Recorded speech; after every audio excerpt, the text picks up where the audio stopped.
Hey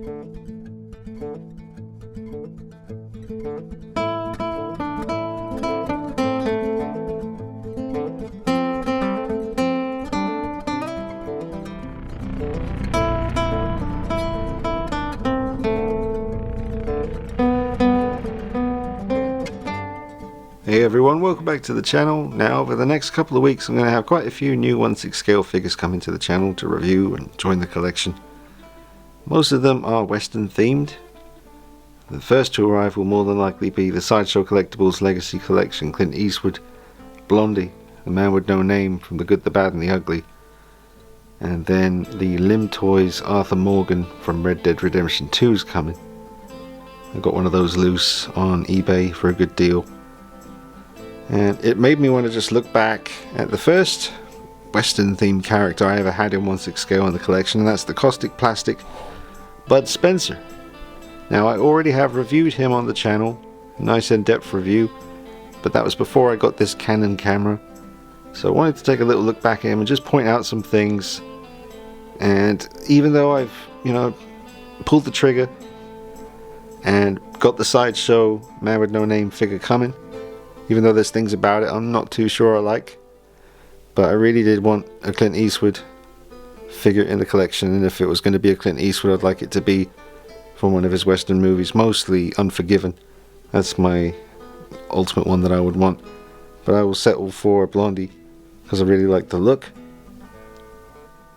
But because the Sideshow figure of the Man with No Name is on the way, and it is a legacy collection piece, Sideshow have made it very clear that this is something special.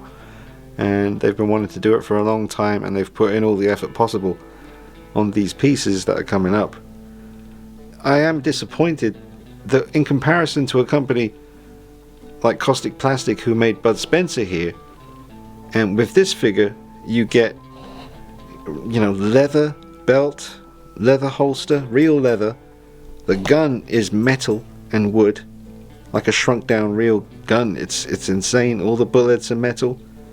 His boots are leather, and the spurs on the back of the boot here, they are metal and they spin. I can show you that they spin. See? Let me zoom in now. There you go. See? And they're metal, cold to the touch, ice cold all the time, because they are metal. I mean, this gun is an absolute thing of beauty. It's really, it's got some weight to it because it is mostly metal. It's just the handle or the grip there that's actually wood, and then everything moves like it's supposed to, and it's weathered, and it's just an amazing piece. This moves, this comes, it turns. You can remove that if you want to. Just exquisite work, and that is just a beautiful piece. So heavy, ice cold on my fingers because of the metal. So satisfying, and that's what the legacy Clint Eastwood figures deserve, man. Especially the Magnum. I haven't even seen Dirty Harry. I've always been aware of him. I've seen the movie clips, and growing up it just never happened. I saw other stuff, but just never really saw any Dirty Harry movies or any of the Man with No Name movies until recently. But I've always liked westerns. I mean, I grew up with Young Guns in the 90s, and gosh, I love 310 to Yuma. That's an amazing movie. I love so many westerns. So if you want to see a really good one, but be prepared because it's quite violent, is Bone Tomahawk. Check that out. Kurt Russell. But yeah, this is an incredible 1/6 scale gun, and we haven't even gotten to the huge shotgun yet. But this is how you do it. And what's the excuse? Honestly, I watched that video, and I gotta be honest, it rubs me the wrong way a little bit when the guys from Sideshow, I'm taking a risk saying stuff like this. Not that they're going to see it, but if they did, they'd be like, well, screw this guy. But when I'm watching them all sit around very happy with themselves that they're doing this and all the trouble they've gone to make it, as the Sideshow Clint Eastwood figures as good as possible, why not give us real metal and wood weapons for something, especially for Dirty Harry? That's why I was mentioning Dirty Harry in the first place. I went off topic, but his Magnum Come on, that should be metal. It would just be such a cool thing. And I don't know, keep costs down, I don't know, but Dirty Harry, I mean, they should all have metal guns as far as I'm concerned in the Legacy collection. And I am getting the Man with No Name here soon, and I'm going to do a review on it, and I'm just going to tell it like it is and let you know what I think once I got it in front of me. There's other things about the Man with No Name figure that slightly bug me from what I can see, like the facial hair. When I watched The Good, the Bad and the Ugly recently, I was paying attention to as much as I could when it came to Blondie's character, so that I could try and do as thorough a review on the figure as possible. And I noticed this facial hair really is, it's not exactly a full-on, I mean, it's a beard, but it's not very long. It's just quite, it's coming in, you know, big time. It's not a thin, kind of wispy, stubbly look in that film. By the end of the movie, he's got, you know, it's quite like, quite a bit like Bud here, maybe a little bit shorter. But from what I can see on some of the early reviews on YouTube of the Man with No Name figure by Sideshow, the facial hair looks a little bit lacking. And there's some stuff about the poncho I'm not too keen on. But, you know, overall, I knew that stuff when I hit the buy it now button. I got it just from a guy on eBay who had one in California.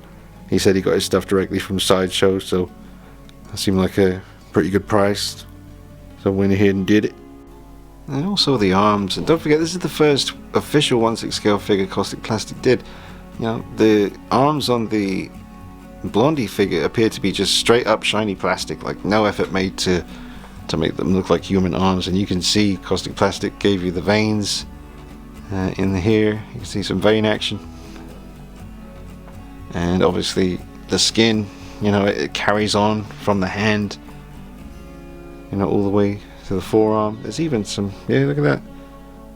You got like, I don't know, is that just scarring or there's some detail there anyway. But incredible efforts. And it just puts it in perspective. I'm sorry, but I don't know why the hell, for a legacy, you know, this is a big deal. Clint Eastwood's 91, I think, at the moment. He's not gonna, I love the dude, but we have to realize that he's not gonna be around that much longer, and it's gonna be a sad day when that pops up on my damn feed. Unforgiven's one of my favorite movies of all time. Do love Clint Eastwood. He's one of the manliest men to ever man. Like, you know, he's got it. Got the magic sauce. But I just think he deserves better, to be honest, to be quite frank. I haven't even got the figure in front of me. I still have to do the review, and I might change my tune when I get it. However, I doubt that, because I know what I know going in, and I've got this in front of me to show you how you do something like that. You know, metal sheriff's badge as well, folks. Fat suit. Incredible work. But this is just a quick little video just to show you this piece again with the better camera. I might put him on the rotating base as we finish up. But he will be back once I get the Clint Eastwood Man with No Name figure for comparison. We'll just compare some stuff. Also got John Wayne over here by Caustic Plastic, and he has a metal gun too, and a rifle. That's metal. Real leather, you know, boots and belts, and real metal bullets, and real metal spurs that move and spin, all that good stuff. Beautiful diorama base option, and Sideshow. Yeah, the Sideshow figure just comes with a plain black base, pretty much the same shape as my coaster here, just plain black. And I've heard some people say, oh, it's a nice classy simple base. Nah, you deserve, Clint deserves a little something, man. A little, even just something like this, you know. Put the gold signature that you're putting on the quarter scale versions on the front there for the 1/6 figures as well. Why wouldn't the 1/6 scale figures get the signature? Because you want to make people buy the bigger one? I don't know, makes no sense to me. I mean, that would look nice on that plain simple Sideshow base, just the gold signature in front of him where he's standing, just on the base. Be nice, why not? Why don't we get a little certificate or something?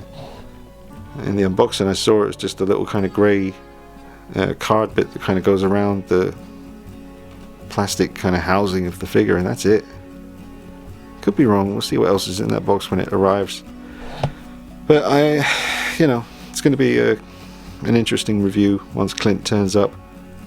I always like this pose with him, because you can tell, man, it reads on camera when a gun's really metal, especially one like this that has the beautiful kind of brass. Lovely.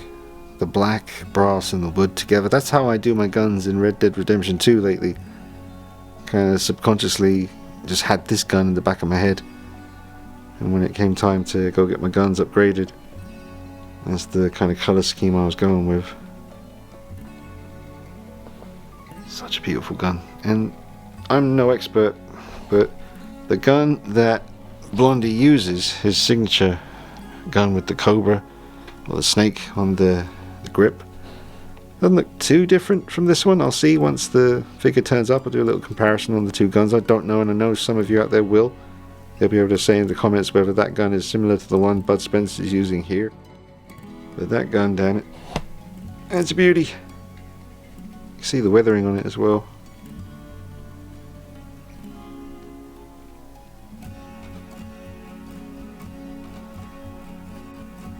Just get up close for a minute and let you appreciate the paint apps on the head sculpt on this figure.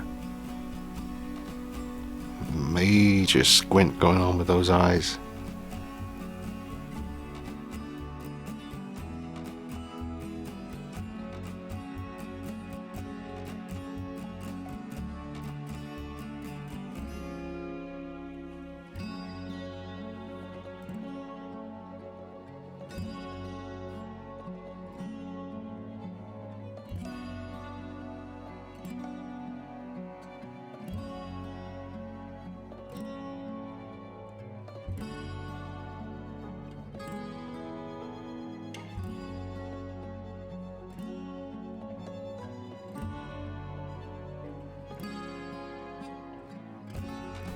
Just a little look here at the shotgun. Again, very cold on my fingers. This whole barrel, double barrel here, is metal as it comes. That is cold and heavy.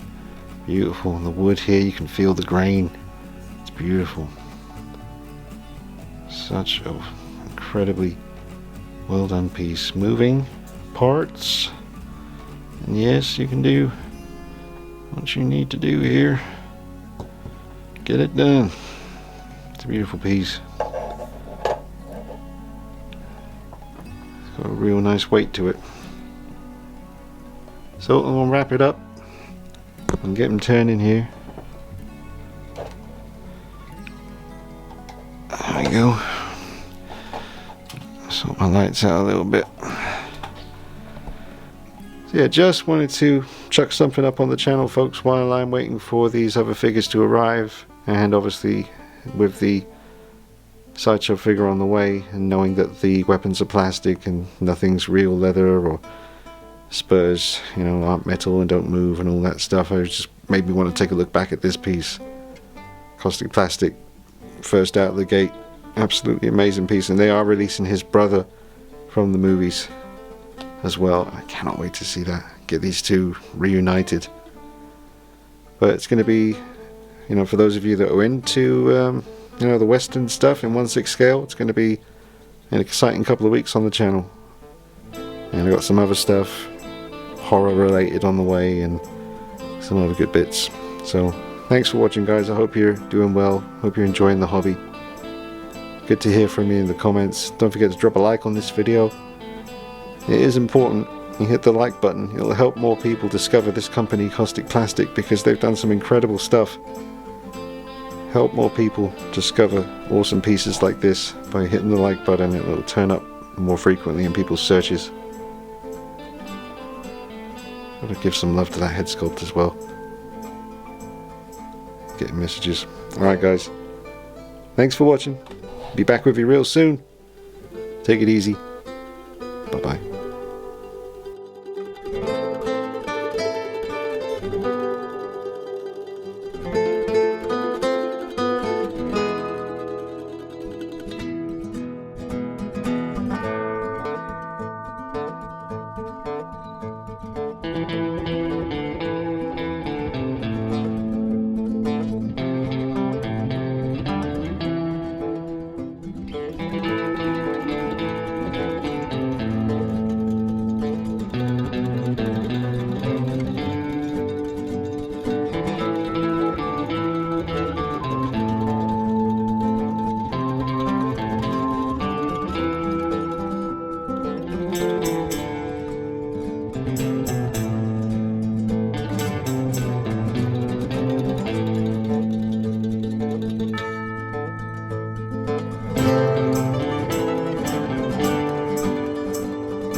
had to take away one Batman thing. I'm going to find somewhere else to put the animated series one just for a little while, because I'm liking this kind of classic movie section here.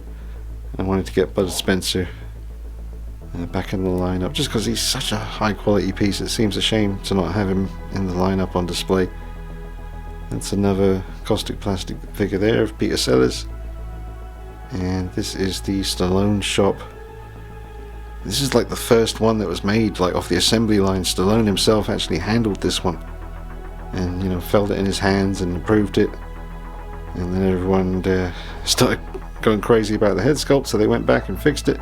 So when I get the Cobra figure to review, I think they're going to include the updated head sculpt that all you guys are getting. So it'll be interesting to see the difference between the head sculpt I have and then the one everyone else is getting. So it's even more special now because this head sculpt is kind of unique. It's pretty awesome. I guess Justin has one as well with the original paint. So 2 of us out there. But yeah, that's how that section's looking. The John Wayne piece is on another level. He's a big figure too. You got other classic stuff like Alien, Sigourney Weaver there, Mifune, Tyler Durden, which I'm thinking about putting Tyler Durden back to his red leather jacket and shirt look, because I love this look and it's very cool, but I do get a little bit tired of looking at it now.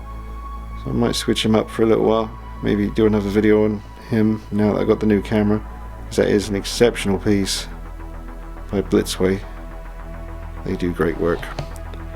But yeah, the Batman section is looking pretty cool. I'll show you that in another video coming up, I guess. But quite a lot of Batman Begins stuff over there. Mainly Batman Begins with one Michael Keaton and the Dark Knight Batman, but everything else is Batman Begins action. Still really not sure what to do about creepy old Art the Clown with his completely white eyes. I still really like that look. I've got the pens, I'm ready to go, you know, finishing the paint job on the eyes and making them look to the side. But I do really like this kind of Evil Dead look. I do like it.